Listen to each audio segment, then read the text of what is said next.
Willkommen zum Trainingsmodul, der richtige Umgang mit Zugangsdaten.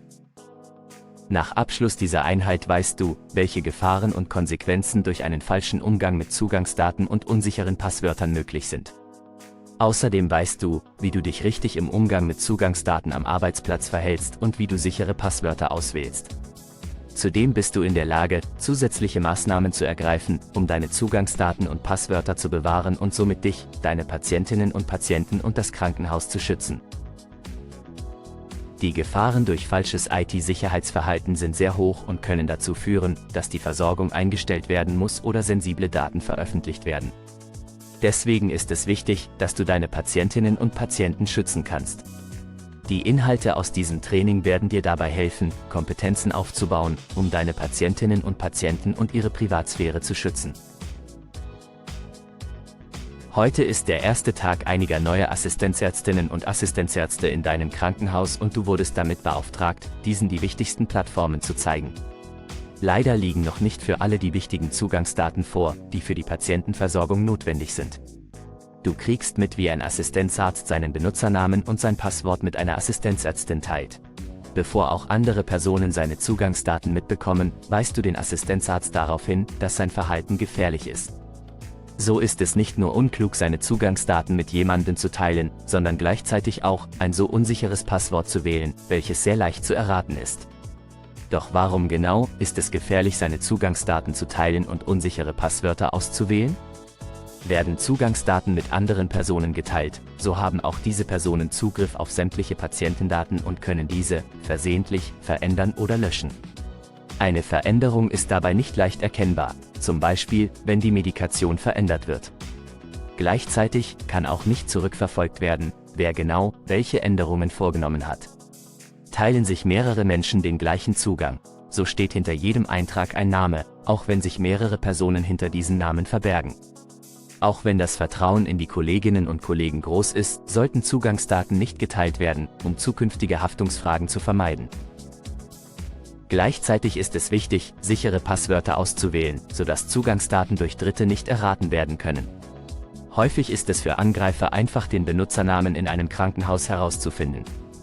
Finden Angreifer auch das Passwort heraus, so haben sie die Möglichkeit, sich in Systeme einzuloggen und ganze Krankenhausnetzwerke lahmzulegen.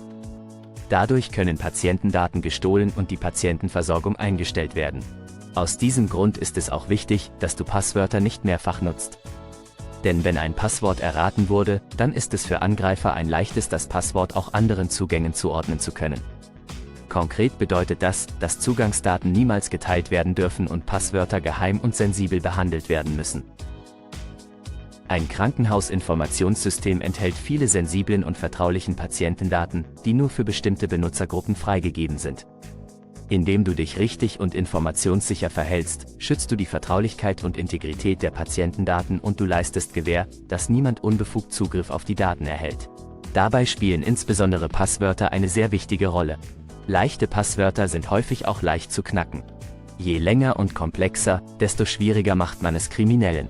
Bei einem Hacking nutzen Cyberkriminelle Werkzeuge und Programme, die die gängigsten Wörterkombinationen, Zeichen und sogar ganze Wörterbücher auf einmal testen können und somit in Sekundenschnelle die Passwörter knacken. Deshalb ist es auch besonders wichtig, für jeden Account ein eigenes Passwort zu haben. Doch was genau macht ein sicheres Passwort aus? Zunächst ist es wichtig zu wissen, was ein unsicheres Passwort kennzeichnet. So sind Namen von Familienmitgliedern, Haustieren oder gar Geburtsdaten sowie Wörter aus dem Wörterbuch ungeeignet. Auch das einfache Setzen von Sonderzeichen hinter simplen Passwörtern ist nicht ausreichend. Grundsätzlich kann bei der Passwortsuche der Kreativität freien Lauf gelassen werden. Um die Sicherheit eines Passwortes zu erhöhen, gibt es zwei Strategien.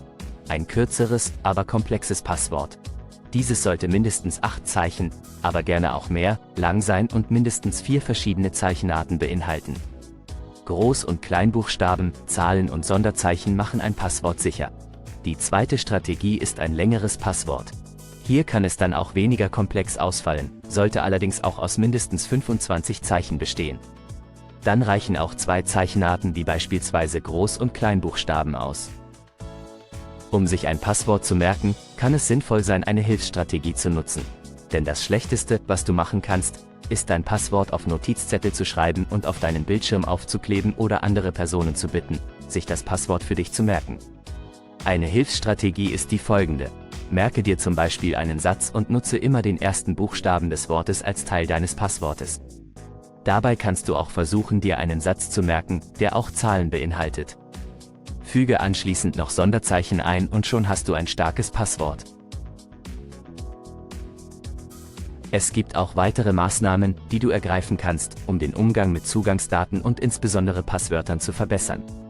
Als erstes kannst du deine Kolleginnen und Kollegen über die Gefahren durch das Teilen von Zugangsdaten aufklären und so mehr Bewusstsein im ganzen Krankenhaus schaffen. Außerdem kannst du einen Passwortmanager nutzen, wo du deine Zugangsdaten und Passwörter speichern kannst, da es sinnvoll ist, für jeden Zugang ein eigenes Passwort auszuwählen. Informiere dich auch bei der Informationssicherheitsabteilung deines Krankenhauses, welche weiteren Anforderungen und Richtlinien es in Bezug auf den Umgang mit Zugangsdaten und Passwörtern in deinem Krankenhaus gibt. Super! Du hast diese Einheit jetzt abgeschlossen. Du kannst das Wissen jetzt bei deiner Arbeit umsetzen. Dadurch steigerst du das Sicherheitsbewusstsein in der ganzen Einrichtung und du schützt dich, deine Patientinnen und Patienten und das gesamte Krankenhaus. Gut gemacht!